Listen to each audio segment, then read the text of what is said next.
Fala pessoal, beleza? Hoje estou recebendo aqui no canal Leonel Dias, um especialista sobre as organizações da sociedade civil, que ele vem compartilhar com a gente sobre as mudanças, legislação, oportunidades, falar sobre imunidade tributária aplicada ao terceiro setor e fique ligado, porque os hospitais filantrópicos é a bola da vez. Você que é meu convidado, que está aqui no canal, nós vamos estar falando sobre principalmente como que as entidades que atuam hoje na área da saúde podem ser beneficiadas com a Lei 187, que foi aprovada agora no finalzinho do ano de 2021.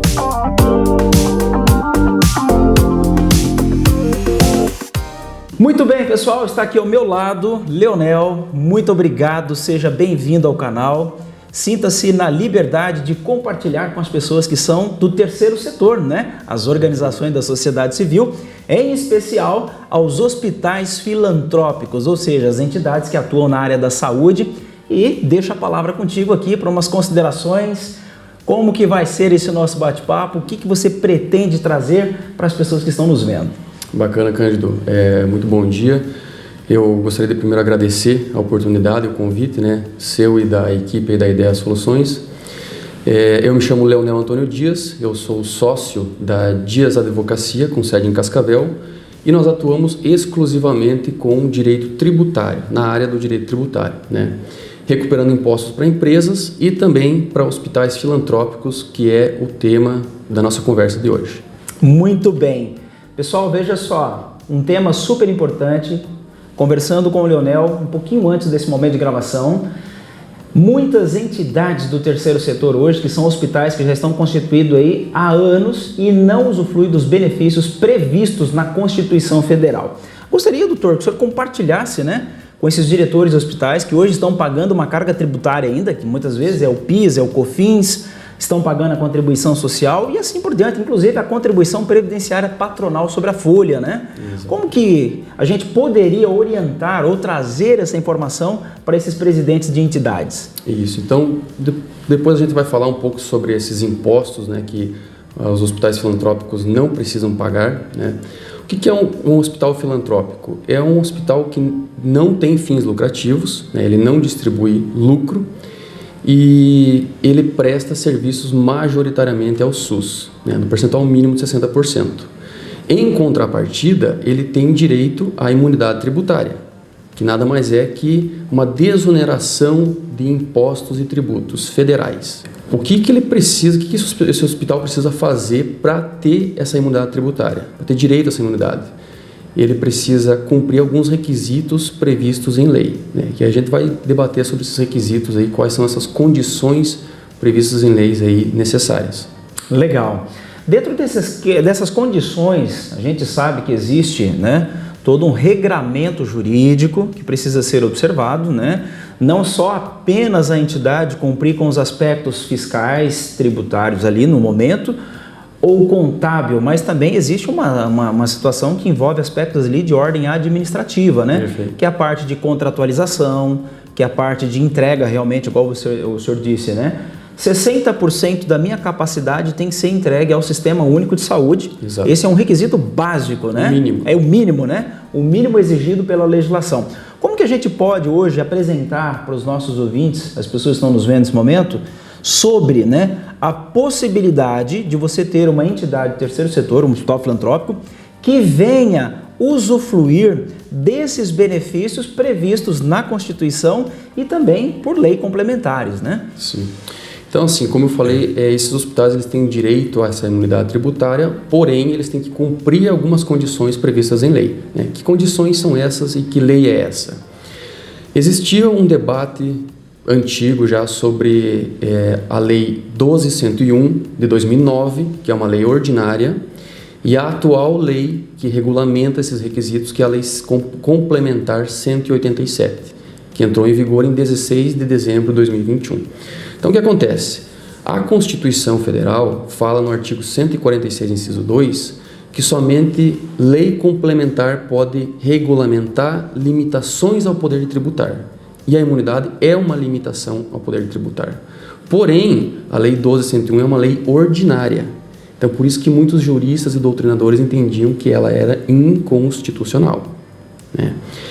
Em 16 de dezembro de 2021, entrou em vigor essa nova Lei Complementar 187, que passou a regulamentar essas condições, e aí se encerrou esse debate jurisprudencial, né, sobre inconstitucionalidade da lei. Hoje, a lei que regulamenta esses requisitos é a Lei Complementar 187, de 2021. E era uma situação interessante, pessoal, pelo seguinte: quando a gente falava na Lei 12.101, como ela vinha de um viés, né, de não cumprir requisitos, né, para que ela fosse realmente aplicada, porque tinha uma discussão se ela era constitucional ou não, né? Exato. Inclusive, isso se arrastou por anos dentro da Suprema Corte do país e acabou não dando certo, essa discussão nem avançou, ao ponto que o Legislativo entendeu o seguinte: vamos fazer, né, o rito, né, legal, sim, normal, para que essa lei possa surtir os seus efeitos legais.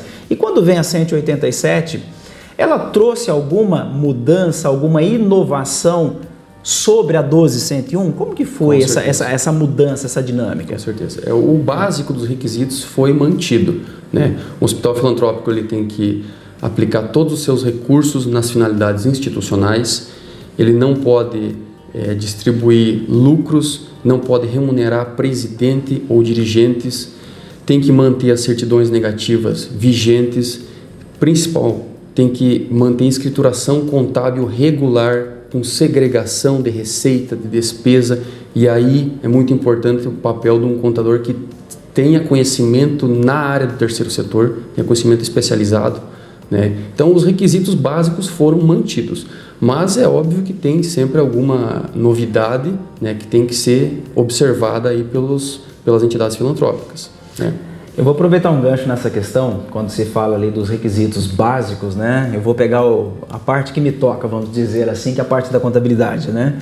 A gente percebe o seguinte: quando a gente tem feito visita a entidades, né, a gente percebe uma certa dificuldade que se tem, né, de uma entrega, de uma escrituração contábil, atendendo às normas brasileiras através da ITG 2002, né? Quando você falou ali da questão de uma renúncia fiscal que essa entidade recebe, automaticamente existe uma forma correta, à luz da contabilidade, que isso deve ser demonstrado. Exato. Em notas explicativas, explicando o porquê, o quanto que essa entidade, né, usufrui desses benefícios e o quanto ela reverte na sua atividade fim.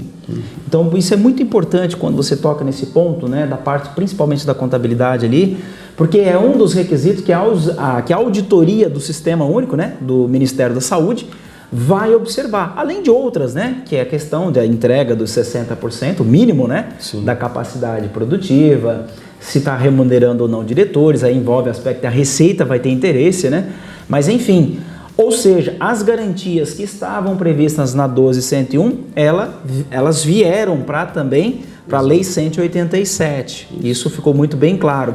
Uma das coisas que eu percebi lá também, dentro dos estudos que a gente acabou fazendo, que a partir de agora o Ministério da Saúde ele tem mais assim uma exigência pontual em relação à questão das auditorias independentes sobre as informações contábeis. Então esse é um dos requisitos, sim, também que a gente percebeu, né, que está mais rigoroso em relação a 12.101. Então a gente percebe essa mudança aí. Mas enfim, doutor, depois que a entidade cumpriu todos esses requisitos básicos, né, quais, né, são os passos que ela vai ter a partir desse momento? Né? Então ela cumpriu lá a capacidade de produção de 60%, não remunera diretor, tem uma contabilidade em dias. Se ela já tem um faturamento superior ao teto estabelecido na Lei 123, que ainda, né, hoje prevê 4 milhões e 800 mil por ano, mas vamos supor que ela excedeu esse valor, ela já está obrigada a fazer auditoria independente. Ok, cumprido todos os requisitos, qual é o próximo passo para que essa entidade possa exercer a imunidade tributária? Perfeito, Cândido. Só aproveitando o gancho da questão dos requisitos, falar sobre algumas alterações que vieram com a Lei 187, né, que eu acho muito relevantes. Na minha opinião, Cândido, como advogado tributarista que atua no terceiro setor, eu acho que com o advento da Lei 187, todos os hospitais filantrópicos deveriam alterar os estatutos deles. Colocar uma regulamentação de acordo com a nova Lei 187, sob pena tendo o risco de perder o direito da imunidade tributária. O que acontece? Se você não tem uma assessoria especializada, pode vir a gerar um problema lá no futuro, né? Então vamos falar um pouco sobre as alterações que vieram com a Lei 187. Primeiro, a questão da preponderância na área de atuação, né? O que acontecia com os hospitais? O hospital atua preponderantemente na área da saúde. Se ele tivesse algum serviço na área da educação ou assistência social, ele tinha que comprovar os requisitos nos dois ministérios, da saúde e da educação ou da cidadania, né? Com a nova lei, se você comprovar que os seus custos e despesas superam 70% do total, você não precisa mais comprovar os requisitos no Ministério da Educação ou da Cidadania. Ou seja, trouxe esse benefício de dizer o seguinte, ó, você é saúde preponderantemente, exatamente, eu vou cuidar de você. Eu só quero saber da saúde. Entendi. Né? Vai tornar muito mais célere e muito menos burocrático também o procedimento do SEBAS. Mas para isso daí é interessante que essa entidade tem uma contabilidade segregada também. Com certeza. Ela tem que evidenciar isso nas demonstrações. Exatamente. E como eu já enfatizei, a importância de um contador que tenha conhecimento do terceiro setor para saber quais são os custos e despesas que você pode segregar para a saúde, para a educação e para a assistência social. Tá? Entendido. Pessoal, percebe que quando você tem uma entidade dentro desse regramento jurídico, é muito importante que você siga realmente a norma, né? Porque perante um órgão público, ele vai seguir a norma, né? Não tem o jeitinho, né? Porque as pessoas sempre criam uma expectativa, né? Sim. Numa autoridade política, partidária, e chega diante de uma situação que não envolve mais esse tipo de demanda, né? Envolve sim a demanda técnica, né? Uhum. Mas veja só, depois que a entidade fez todo esse cumprimento, esse regramento, para ela acessar a imunidade tributária, ela vai deixar de pagar os impostos que até então, como ela não tinha certificação SEBAS, ela estava sujeita ao pagamento. Perfeito. Ok? Tendo em vista que ela tem a certificação SEBAS, no mês seguinte à publicação, ela já está com a imunidade, ou seja, suspende pagamento. Sim. Ok? Mas e os impostos que ela pagou até agora? Até o presente momento, antes da certificação. Como que funciona isso, doutor, na prática? Perfeito. Existe também o direito à restituição dos valores, né? Mas primeiro vamos falar sobre essa desoneração. Então, o que acontece? O hospital cumpre os requisitos no Ministério, obtém o certificado e também, vai precisar cumprir outras condições legais para ter essa imunidade tributária, né? Mês seguinte à publicação do certificado, ela vai deixar de pagar os impostos. Que impostos são esses? Sobre folha, faturamento e lucro. Sobre a folha nós temos o INSS patronal de 20%, contribuição de terceiros, que é o Sistema S, SEBRAE, SENAC, SESI e o INCRA, 5,8%, o RAT, que pode variar de 1%, 2% ou 3%, e também o PIS folha, que é 1% sobre a folha, né? Então a gente tem praticamente de 28% a 29% de tributação sobre a folha que você vai desonerar a partir do momento que for publicado o SEBAS. Então, isso seria somente sobre a parte de folha de pagamento. Exatamente. Isso. Nós temos ainda o PIS e COFINS sobre faturamento. Isso. Né? E a CSLL sobre lucro. Esses são os principais impostos, mas dependendo da situação, da atividade, de equipamentos que importa ou exporta, né, existem outros impostos também que podem aproveitar essa imunidade tributária, né? Doutor, tratando da questão do tema imunidade tributária, como que a gente pode hoje passar aqui para as pessoas que estão nos vendo sobre a questão do exercício dela? Ok. A partir do momento que a entidade tem a certificação, não paga mais impostos. Exato. Esse é um fato, né? Mas essa carga tributária hoje, ela poderia chegar a quanto hoje, né? Vamos pegar aqui sobre a parte de faturamento, que é sobre receitas, e temos a parte de folha. Folha, o senhor já deu aqui um indicador, né? Perfeito. Já mencionou aqui um percentual. Referente à questão da imunidade tributária, a gente precisa levar aqui as pessoas que estão nos vendo o seguinte: quando você fala da parte de imunidade aplicada às receitas das entidades, nós sabemos que a entidade ela vai ter lá, né? Se ela estiver na área da saúde, ela tem tributação antes da imunidade ISS-QN, tem previsão, que pode ser pago, né? Tem a questão que envolve o PIS sobre a receita e o COFINS, ok? Então, se a gente pegasse hoje uma alíquota aí média, né? Vamos pegar o teto máximo de ISS seria 5%, o COFINS 3% e o PIS sobre a receita 0,65%. Vamos deixar de fora aqui o IR e a CSL, né? Considerando que esses dois tributos já estariam isentos e liquidados, ou seja, a entidade não estaria pagando. Isso daqui é uma grana hoje substancial para as entidades. Sem dúvida. Então, se a gente pegasse hoje uma entidade que tem um faturamento em médio aí de 2 milhões por ano, automaticamente isso aqui seria uma grana substancial que traria um alívio para o caixa da entidade. Com certeza. Se você parar para analisar pelo menos uma folha de salários, digamos, uns 300 mil, que é comum para um hospital, né? Você teria pelo menos uma desoneração mais ou menos 80 a 90 mil por mês, que você deixaria de pagar de imediato. Pessoal, preste atenção, se é de 80 a 90 mil por mês, nós estamos falando aqui em números aproximados de R$1 milhão, simplesmente que a entidade deixa de pagar de impostos ao poder público. E esse dinheiro muitas vezes está faltando no caixa da entidade, né? Isso. E você que é presidente de entidade filantrópica, principalmente da área de saúde, pode acessar isso daí através da certificação SEBAS. Exatamente. O SEBAS ele lhe dá essa imunidade por um determinado período, de 3 a 5 anos. Né? Então, nesse período, você simplesmente não vai pagar esses impostos. E depois você vai ter que renovar ele, mas com certeza a renovação é muito mais simples do que a concessão. Né? Mas é um período que você vai ter uma desoneração sobre folha, faturamento e lucro, que vai ajudar muito o hospital. Né?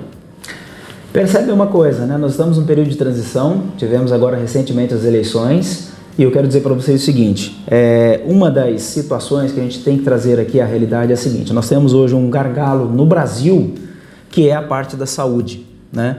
Então, qualquer mudança que o Estado brasileiro ou que o governo propor e que venha trazer algum tipo de impacto negativo, automaticamente a saúde vai ser prejudicada. Com certeza. Então, a gente percebe que a área da saúde é uma área que vai ser contemplada, né? Ela continua sendo contemplada pelos programas, né, de governos, vamos dizer assim, porque pensa, imagine o governo estadual, municipal ou federal ter que ter unidades de saúde em cada município, sendo ele ali, né, o contratante que executa, que faz o trabalho. Além disso, né, tem um custo operacional que a gente já sabe, né, eu tive até conversando com uma entidade, doutor, esses dias, ele disse o seguinte, ó, a gente custeia, né, essa entidade aqui com 1 milhão, se ela fosse pública, no mínimo 2 milhões. Então você percebe que o custo privado hoje, né, dessas entidades do terceiro setor, trazem, né, a sua eficiência, o seu know-how de gestão e por um custo mais barato. Né?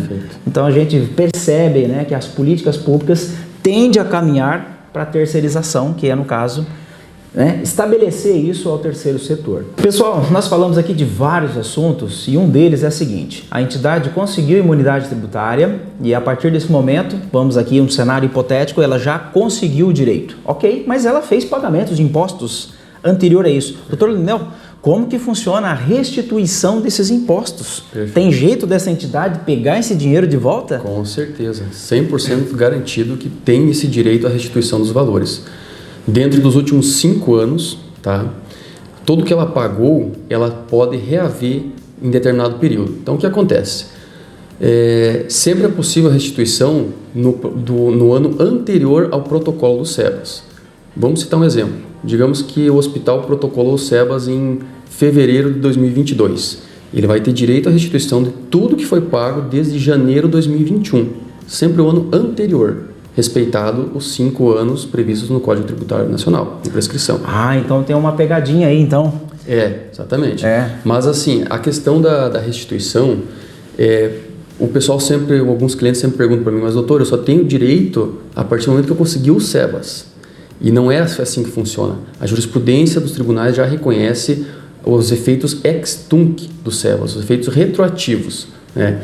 Por que tem direito a efeito retroativo? Quando você faz o protocolo, você reúne os documentos do ano anterior. Você comprova o direito no ano anterior. Então, você está demonstrando que você já tinha aquela situação anteriormente. Por isso que existe esse direito a restituir todos os impostos que foram pagos anteriormente. Geralmente vai dar mais ou menos uns 2 a 3 anos, dependendo do período, do tempo que vai demorar esses SEBAS para sair. Né? Eu já tive casos, por exemplo, que nós conseguimos restituir 5 anos. Né? Olha só.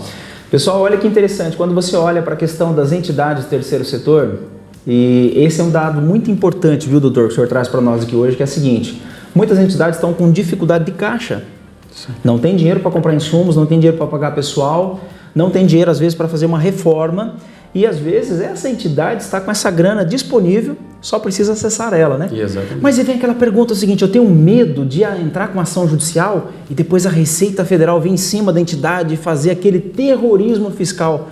Isso tem previsão, doutor? É possível isso? Não tem relação nenhuma uma coisa com a outra. Também é uma dúvida corriqueira aí dos clientes, né? Que vai sofrer alguma retaliação, vai dar algum problema. É um direito previsto em lei, né, que tem que ser exercido, até porque se a entidade, se o hospital não exercer, vai perder esse direito pela prescrição. Então existe um prazo para você entrar com essa ação, né? E são 2 benefícios aí que o hospital tem que correr atrás, tanto a desoneração dos impostos mensais como a restituição dos valores pagos nos últimos 5 anos. Né? Como que vem esse dinheiro para o hospital? Né? Como que vem esse crédito?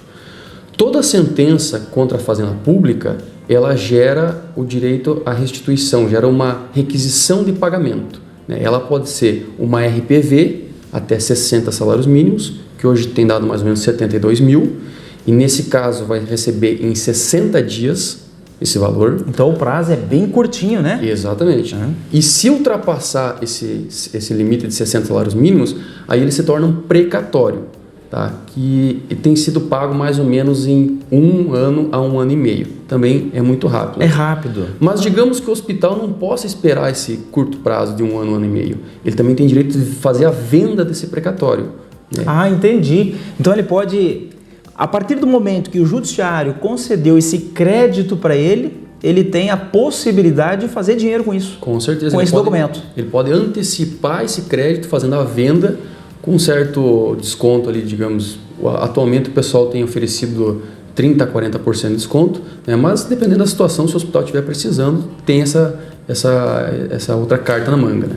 Interessante isso daí, algo assim muito importante para as entidades, pelo seguinte, às vezes você está precisando de uma grana, já tem constituído esse crédito tributário e você está esperando, né? E às vezes a tua espera não pode ser delongada, e isso é importante saber, viu, doutor, que isso daí traz esse benefício para a entidade, ok? Referente à Lei 187, eu queria só ver contigo aqui uma situação que a gente poderia finalizar, né? Essa parte, né? Falando sobre SEBAS, né? Sim. Nós falamos aqui muito das entidades que elas estariam pleiteando o SEBAS.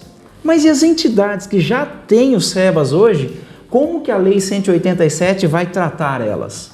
Perfeito. É um conteúdo que é muito importante, principalmente para quem já tem o certificado também, que vai fazer a renovação desse certificado. Né? Porque qual que é um grande problema que nós temos visto atualmente?